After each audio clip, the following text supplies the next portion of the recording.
성경 통독 46일차입니다. 창세기 48장. 2일 후에 어떤 사람이 요셉에게 말하기를 내 아버지가 병들었다 하므로 그가 곧 두 아들 므낫세와 에브라임과 함께 이르니 어떤 사람이 야곱에게 말하되 내 아들 요셉이 내게 왔다 하매 이스라엘이 힘을 내어 침상에 앉아 요셉에게 이르되 이전에 가나안 땅 루스에서 전능하신 하나님이 내게 나타나사 복을 주시며 내게 이르시되 내가 너로 생육하고 번성하게 하여 내게서 많은 백성이 나게 하고 내가 이 땅을 내 후손에게 주어 영원한 소유가 되게 하리라 하셨느니라. 내가 애굽으로 와서 내게 이르기 전에 애굽에서 내가 낳은 두 아들 에브라임과 므낫세는 내 것이라. 루벤과 시몬처럼 내 것이 될 것이요 이들 후에 내 소생은 내 것이 될 것이며 그들의 유산은 그들의 형의 이름으로 함께 받으리라. 내게 대하여는 내가 이전에 바단에서 올 때에 라헬이 나를 따르는 도중 가나안 땅에서 죽었는데 그곳은 에브랏까지 길이 아직도 먼 곳이라. 내가 거기서 그를 에브랏길에 장사하였느니라. 에브랏은 곧 베들레헴이라. 이스라엘이 요셉의 아들들을 보고 이르되 이들은 누구냐? 요셉이 그의 아버지에게 아뢰되 이는 하나님이 여기서 내게 주신 아들들이니이다. 아버지가 이르되 그들을 데리고 내 앞으로 나아오라. 내가 그들에게 축복하리라. 이스라엘의 눈이 나이로 말미암아 어두워서 보지 못하더라. 요셉이 두 아들을 이끌어 아버지 앞으로 나아가니 이스라엘이 그들에게 입맞추고 그들을 안고 요셉에게 이르되 내가 내 얼굴을 보리라고는 생각하지 못하였더니 하나님이 내게 내 자손까지도 보게 하셨도다. 요셉이 아버지의 무릎 사이에서 두 아들을 물러나게 하고 땅에 엎드려 절하고 오른손으로는 에브라임을 이스라엘의 왼손을 향하게 하고 왼손으로는 므낫세를 이스라엘의 오른손을 향하게 하여 이끌어 그에게 가까이 나아가매 이스라엘이 오른손을 펴서 차남 에브라임의 머리에 얹고 왼손을 펴서 므낫세의 머리에 얹으니 므낫세는 장자라도 팔을 바꾸어 얹었더라. 그가 요셉을 위하여 축복하여 이르되 내 조부 아브라함과 아버지 이삭이 섬기던 하나님, 나의 출생으로부터 지금까지 나를 기르신 하나님, 나를 모든 환난에서 건지신 여호와의 사자께서 이 아이들에게 복을 주시오며 이들로 내 이름과 내 조상 아브라함과 이삭의 이름으로 칭하게 하시오며 이들이 세상에서 번식되게 하시기를 원하나이다. 요셉이 그 아버지가 오른손을 에브라임의 머리에 얹는 것을 보고 기뻐하지 아니하여 아버지의 손을 들어 에브라임의 머리에서 므낫세의 머리로 옮기고자 하여 그의 아버지에게 이르되 아버지여 그리마옵소서. 이는 장자이니 오른손을 그의 머리에 얹으소서 하였으나 그의 아버지가 허락하지 아니하며 이르되 나도 안다 내 아들아 나도 안다. 그도 한 족속이 되며 그도 크게 되려니와 그의 아우가 그보다 큰 자가 되고 그의 자손이 여러 민족을 이루리라 하고 그날에 그들에게 축복하여 이르되 이스라엘이 너로 말미암아 축복하기를 하나님이 내게 에브라임 같고 므낫세 같게 하시리라 하며 에브라임을 므낫세보다 앞세웠더라.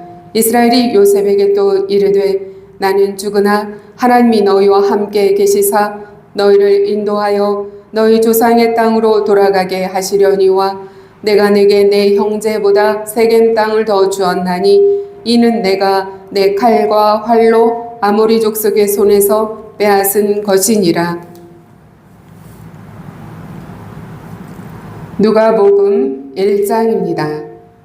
이때 마리아가 일어나 빨리 산골로 가서 유대 한 동네에 이르러 사가랴의 집에 들어가 엘리사벳에게 문안하니 엘리사벳이 마리아가 문안함을 들으매 아이가 복중에서 뛰노는지라. 엘리사벳이 성령의 충만함을 받아 큰 소리로 불러 이르되 여자 중에 내가 복이 있으며 내 태중의 아이도 복이 있도다. 내 주의 어머니가 내게 나아오니 이 어찌된 일인가. 보라, 내 무난한 소리가 내 귀에 들릴 때에 아이가 내 복중에서 기쁨으로 뛰놀았도다. 주께서 하신 말씀이 반드시 이루어지리라고 믿은 그 여자에게 복이 있도다.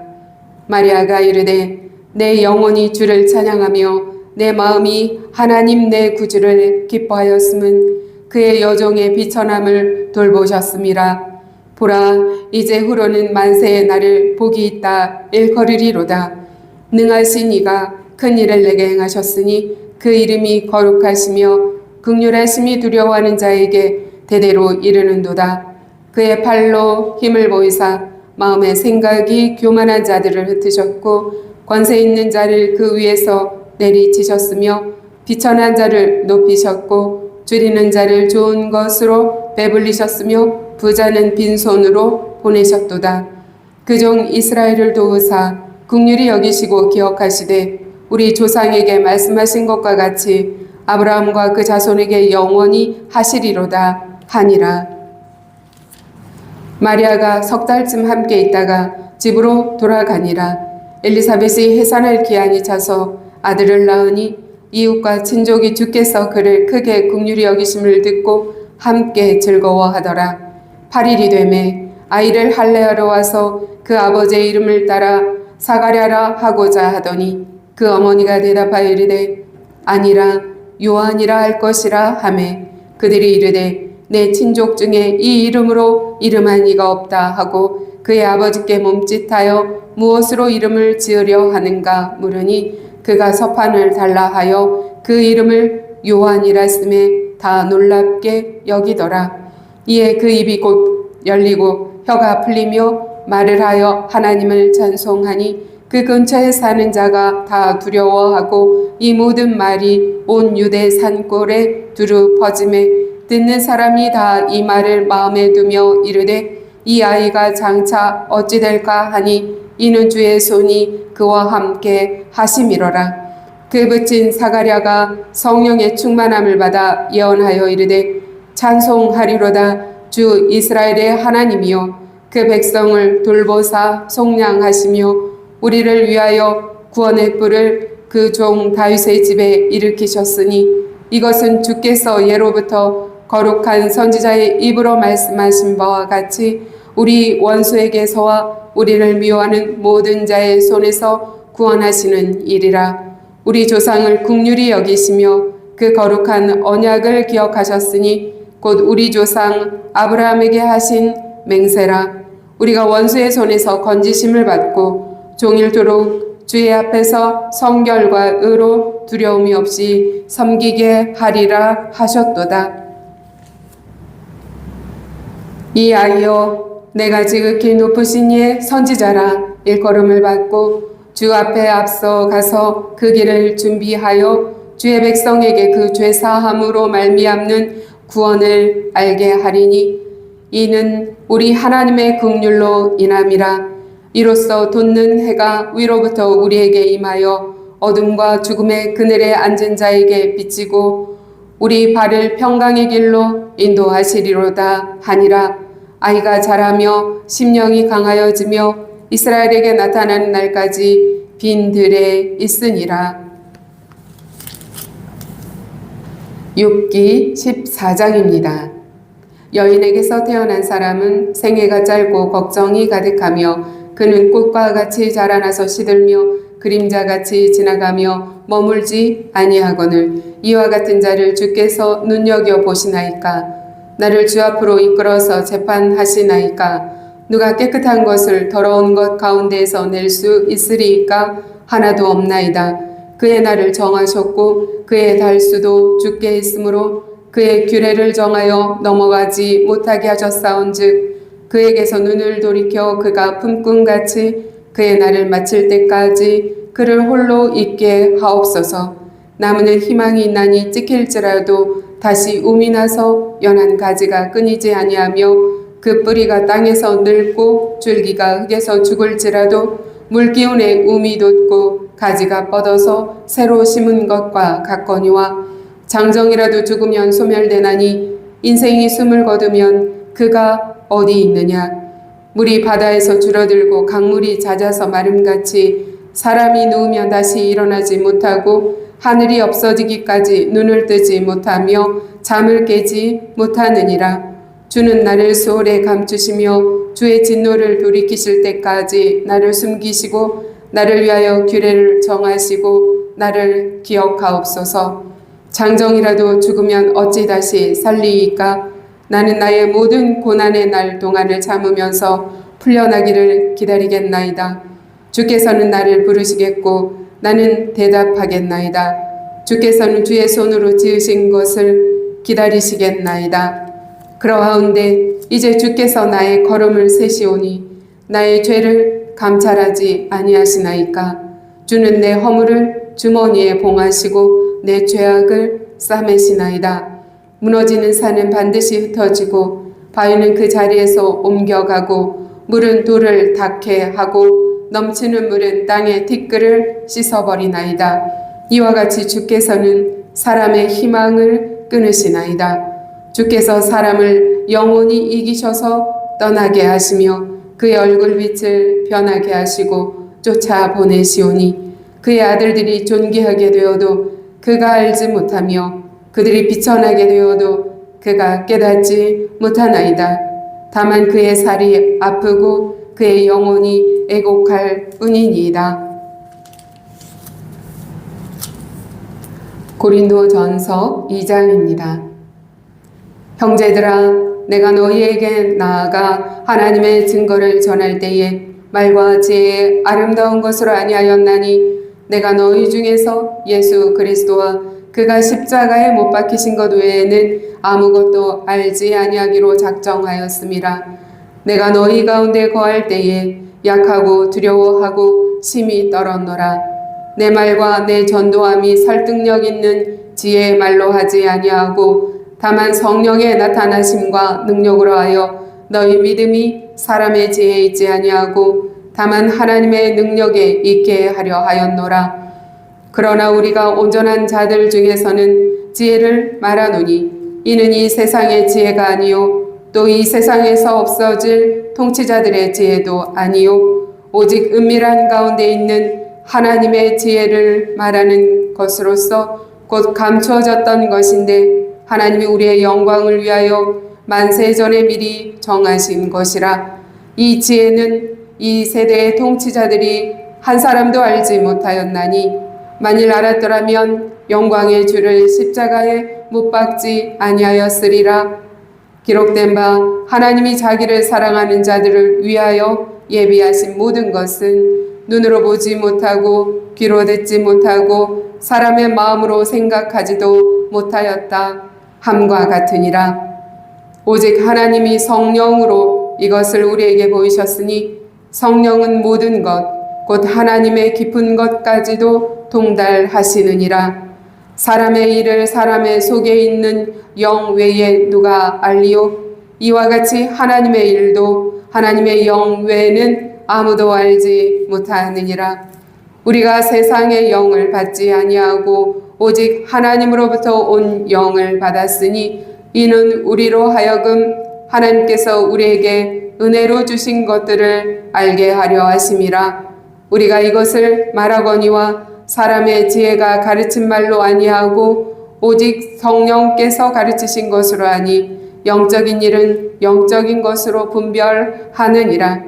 육에 속한 사람은 하나님의 성령의 일들을 받지 아니하나니 이는 그것들이 그에게는 어리석게 보이며 또 그는 그것들을 알 수도 없나니 그러한 일은 영적으로 분별되기 때문이라. 신령한 자는 모든 것을 판단하나 자기는 아무에게도 판단을 받지 아니하느니라. 누가 주의 마음을 알아서 주를 가르치겠느냐? 그러나 우리가 그리스도의 마음을 가졌느니라. 아멘. 창세기 48장은 야곱이 죽음을 앞두고 마지막 신앙의 유언을 남기는 장입니다. 47장에서 야곱은 자신의 시신을 가나안 땅에 묻어달라고 요셉에게 부탁했습니다. 48장에서 요셉의 두 아들을 자신의 아들로 입양시킵니다. 약속의 계보에 포함시킵니다.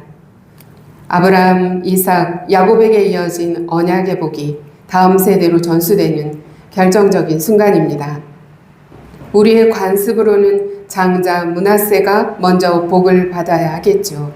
그러나 야곱은 손을 어긋맞춰 찾아 에브라임에게 먼저 손을 얹습니다. 야곱은 요셉의 만류에도 불구하고 손을 바꾸지 않았습니다. 야곱은 자신의 인생을 돌아보며 하나님의 선택이 언제나 우리가 알고 있는 질서와 다르게 이루어지고 있다는 사실을 알았습니다. 생각해 보십시오. 야곱 자신도 장자가 아니었습니다. 에서는 장자였고 차자는 야곱이었습니다. 야곱이 더 의롭다거나 야곱이 더 뛰어났기 때문에 선택된 것이 아니었습니다. 전적으로 하나님의 은혜입니다. 이는 하나님의 약속이 우리가 생각하는 서열과 공로가 아니라 전적인 은혜에 의해서 선택된다는 근거의 사실을 보여줍니다. 창세기 전체를 보면 하나님의 구원의 역사는 인간의 자격이 아니라 하나님의 은혜로 진행됩니다. 아브라함을 생각해 봅시다. 아브라함은 하나님의 은혜로 부르심을 받았습니다. 이삭은 어떻습니까? 하나님의 은혜로 태어났습니다. 야곱도 하나님의 은혜로 선택받았습니다. 요셉도 하나님의 은혜로 총리가 되었습니다. 에브라임을 향한 축복 역시 전적인 하나님의 은혜였습니다. 야곱이 에브라임을 므낫세보다 앞세운 사건은 창세기 전체에 걸쳐 반복되는 패턴입니다. 에서보다 야곱, 그리고 이제 므낫세보다 에브라임. 이 반복되는 패턴은 하나님의 약속이 출생 순서나 사회적 관습이 아니라 전적인 하나님의 은혜의 선택의 근거함을 우리에게 보여주고 있습니다. 우리가 받은 구원도 마찬가지입니다. 우리가 하나님께 선택받은 이유는 우리가 선하다거나 우리가 자격을 갖추었기 때문에 우리가 구원받은 것이 아닙니다. 오직 하나님의 은혜입니다. 우리가 구원받은 것은 하나님의 은혜입니다. 그래서 자랑할 수 없습니다. 모든 것이 하나님의 은혜이기 때문입니다. 누가복음 1장 39절로 80절까지의 말씀입니다. 마리아가 천사로부터 예수님의 잉태 소식을 들었을 때 그녀의 현실은 결코 쉽지 않았습니다. 약혼한 상태에서 임신하게 된다는 것은 사회적인 오해와 수치를 감수해야 하는 일이었습니다. 엘리사벳 역시 평생 아이가 없었던 여인이었습니다. 사가랴는 천사의 말을 믿지 못해서 벙어리가 되었습니다. 이 모든 것들을 살펴보면 모든 상황이 어렵습니다. 그러나 이 모든 상황 속에서 하나님께서는 구원의 역사를 시작하셨습니다. 마리아가 엘리사벳을 찾아갑니다. 그녀가 문안하는 순간 엘리사벳의 태중에 있던 아기 요한이 뛰놀기 시작합니다. 엘리사벳은 성령 충만함을 받아 외칩니다. 주께서 하신 말씀이 반드시 이루어지리라고 믿은 그 여자에게 복이 있도다. 1장 45절 말씀입니다. 하나님의 말씀은 반드시 이루어집니다. 이에 마리아가 찬양합니다. 마리아는 하나님을 높여드립니다. 그녀는 하나님께서 비천한 자를 돌보시고 교만한 자를 흩으시며 약속하신 언약을 기억하시는 분이라고 고백합니다. 마리아는 아직 예수님을 낳지 않았습니다. 아직 아무것도 눈에 보이는 변화가 없습니다. 그럼에도 하나님을 찬양합니다. 그 이유가 무엇이겠습니까? 하나님의 약속은 이미 이루어진 것이나 없다고 믿었기 때문입니다. 세례 요한이 태어났습니다. 사람들이 놀라기 시작합니다. 8째 날 아이의 이름을 정하려고 할 때 모두가 아버지의 이름을 따라 사가랴라고 부르려고 했습니다. 그러나 엘리사벳은 요한이라 할 것이라 요한이라고 합니다. 벙어리가 된 사가랴도 서판에 같은 이름을 적습니다. 그 순간 사가랴의 입이 열리고 풀립니다. 그가 가장 먼저 한 이름 무엇입니까? 하나님을 찬양했습니다. 사가랴의 찬양은 하나님께서 언약을 기억하시고 구원을 이루신다는 내용으로 가득합니다. 특히 그는 태어날 아들 요한의 사명을 선포하고 있습니다. 요한은 메시아가 아닙니다. 그러나 메시아의 길을 준비하는 자입니다. 세례 요한은 자신을 드러내지 않았습니다. 훗날 그는 말합니다. 그는 흥하여야 하겠고 나는 쇠하여야 하리라. 기다림의 시간 속에서도 신실하게 약속을 이루시는 하나님을 바라보며 찬양 드리는 그 찬양으로 오늘을 살아가는 우리가 되기를 예수님 이름으로 축원합니다. 욥기 14장입니다. 우리는 누구나 한계를 경험합니다. 우리의 연약함을 우리 스스로 경험합니다. 그래서 끊임없이 묻습니다. 인생의 의미는 무엇일까? 죽음 이후에는 무엇이 있는가? 이 고난의 끝에는 무엇이 있을까? 욥기 14장은 이러한 우리 존재의 한계를 가장 깊이 다루는 본문 가운데 하나입니다. 욥은 극심한 고난 속에서 인간의 연약함과 죽음의 현실을 바라봅니다. 그러나 놀랍게도 절망만 말하지 않습니다. 죽음의 그림자 속에서도 하나님께 대한 소망의 흔적을 놓지 않습니다. 욥은 인생을 이렇게 묘사합니다. 여인에게서 태어난 사람은 생애가 짧고 고난이 가득하며 꽃과 같이 나와서 시들고 그림자같이 빨리 지나가나이다. 우리의 인생을 표현했습니다. 욥은 재산을 잃고 자녀를 잃고 건강을 잃었습니다. 그래서 인생의 덧없음이 더 크게 다가왔습니다. 왜 이렇게 힘들게 살아야 하는가? 왜 선한 사람에게도 고난이 찾아오는가? 왜 죽음은 피할 수 없는가? 인간의 힘만으로는 이 질문에 답할 수 없습니다. 욥은 나무와 인간을 비교합니다. 나무는 소망이 있나니 찍힐지라도 다시 움이 나서 7절 말씀입니다. 나무는 베어줘도 다시 싹이 납니다. 뿌리가 살아있으면 새로운 생명이 태어납니다. 그러나 인간은 죽으면 어떻게 됩니까? 욥은 이 질문 앞에서 깊은 고민에 빠집니다. 당시 그는 아직 부활의 계시를 완전히 알지 못했습니다. 그래서 죽음의 현실을 바라보며 탄식합니다. 그러나 그 가운데서도 하나님을 향한 갈망을 드러냅니다. 주는 나를 수월에 감추시며 주의 진노가 지나기까지 나를 숨기시고 13절 말씀입니다. 하나님께서 자신을 기억해 주시기를 바라는 간구입니다. 욥은 인간 안에서는 소망을 찾을 수 없었지만 하나님 안에서는 소망을 찾고자 했던 것입니다. 욥은 완전한 답을 보지 못했습니다. 그러나 성경 전체를 통해 우리는 욥이 바라보던 소망의 실체를 알고 있습니다. 그 소망이 무엇입니까? 예수 그리스도이십니다. 그 소망이 무엇입니까? 예수 그리스도이십니다. 욥은 죽음을 바라보며 탄식했습니다. 그러나 예수님은 죽음을 이기셨습니다. 욥은 부활 무덤의 이후를 확신하지 못했습니다. 그러나 예수님은 부활하셨습니다. 예수님의 부활은 우리 모두의 부활을 보증하십니다. 예수님은 첫 열매가 되셨습니다. 그러므로 우리도 부활한다는 것을 예수님의 부활이 보증하는 것입니다. 죽음이 끝이 아닙니다. 영원한 생명으로 우리는 들어가는 것입니다. 세상은 현재만 봅니다. 그러나 우리의 믿음은 영원을 바라보고 있습니다. 세상은 무덤을 봅니다.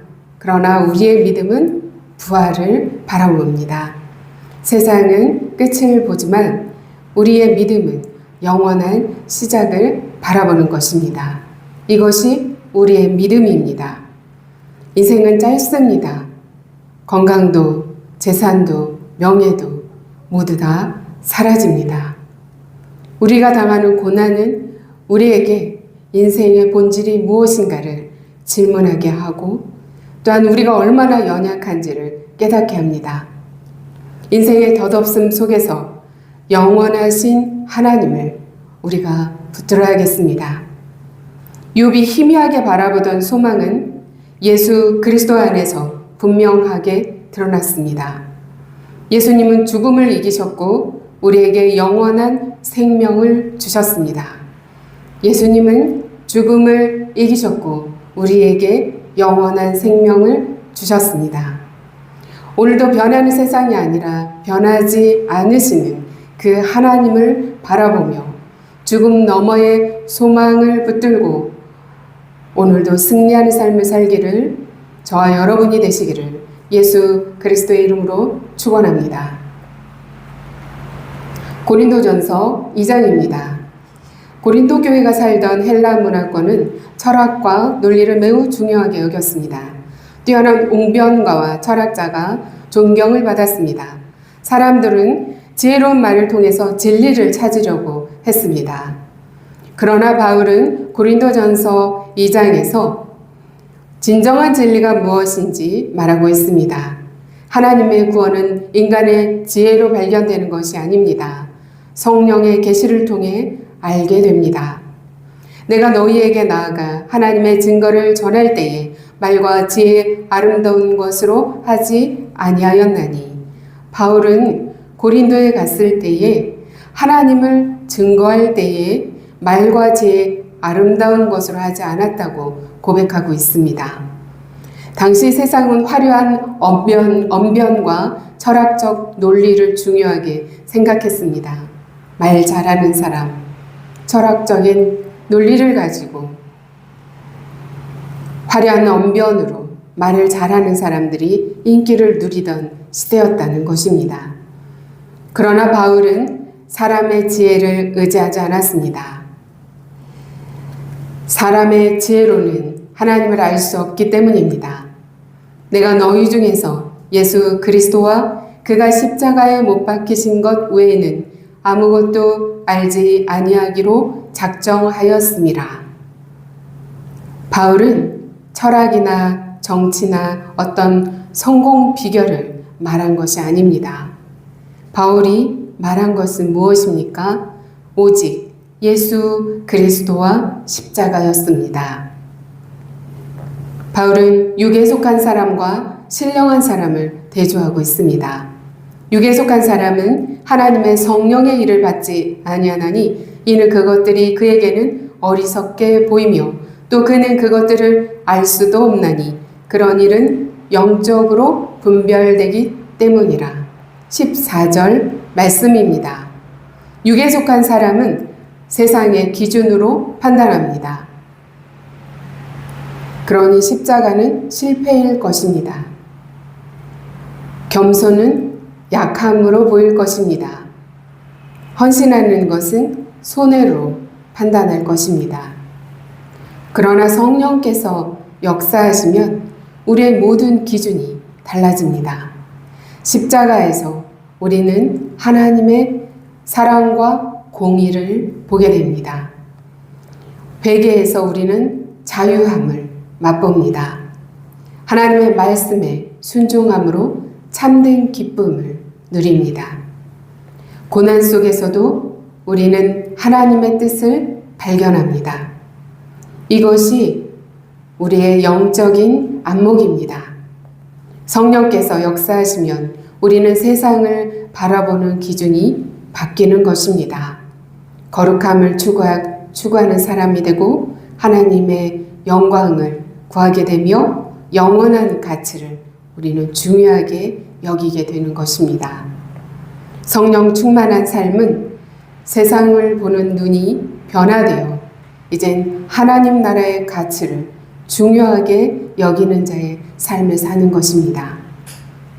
우리가 그리스도의 마음을 가졌느니라. 16절 말씀입니다. 성령께서는 우리에게 그리스도의 마음을 부어주십니다.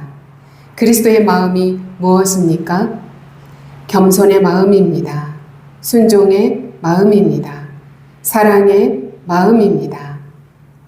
십자가를 지고자 하는 마음입니다. 바울의 신학에서 십자가는 이런 단순한 구원의 수단이 아닙니다. 하나님의 지혜와 능력 그 자체입니다. 십자가는 하나님의 지혜와 능력입니다. 사람의 지혜로는 십자가가 약하고 어리석은 것처럼 보일 것입니다. 그러나 성령으로 깨달은 자에게는 그것이 가장 큰 능력입니다. 그것이 가장 큰 지혜입니다. 이것이 바로 욥이 갈망했던 죽음의 문제에 대한 하나님의 최종적인 답변입니다. 성령께서 우리의 마음을 밝히셔서 십자가의 지혜를 더욱 깊이 깨닫게 되기를 소망합니다. 그리스도의 마음으로 살아가는 저 여러분이 되시기를 예수 그리스도의 이름으로 축원합니다.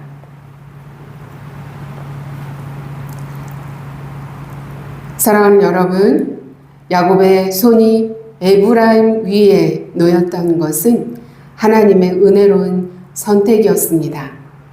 마리아와 사가랴가 찬양했던 것은 하나님의 약속이 성취되기 시작했기 때문입니다. 믿음으로 바라보며 찬양을 올려드린 것입니다. 욥이 죽음 앞에서 소망을 품었던 것은 하나님이 응답하실 것을 신뢰했기 때문입니다.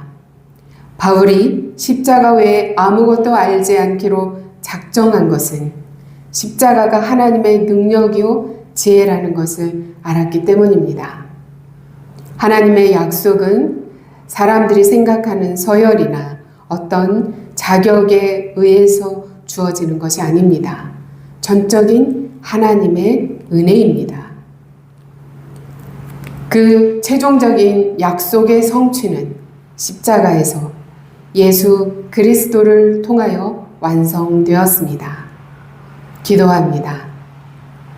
하나님 아버지, 우리는 자격이 없습니다. 그러나 예수 그리스도의 은혜로 저희를 구원받는 자의 자리로 약속의 자손으로 삼아주셨음을 감사드립니다. 바울처럼 십자가에 못 박히신 예수 그리스도 외에는 아무것도 자랑하지 않기로 우리 모두가 결단합니다.